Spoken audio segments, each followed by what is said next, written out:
เอาเกียกซะแม่นั่นนั่นละเอาเกียกเอาคักๆเบ้ยกินขี้ตมแหม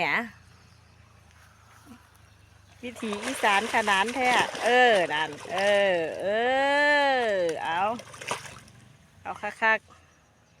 ๆสบายใจนั่นแล้วนั่นละเอาตีลังกาจัก3 ตลบแล้วอ๋อเอานั่นละพลิกซ้ายพลิกขวาเอานั่น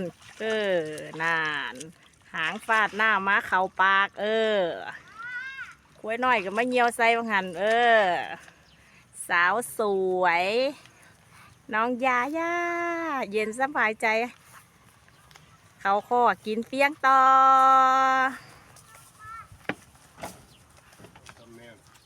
ใหญ่ค่ะใหญ่ไว้พอมันใหญ่ล่ะ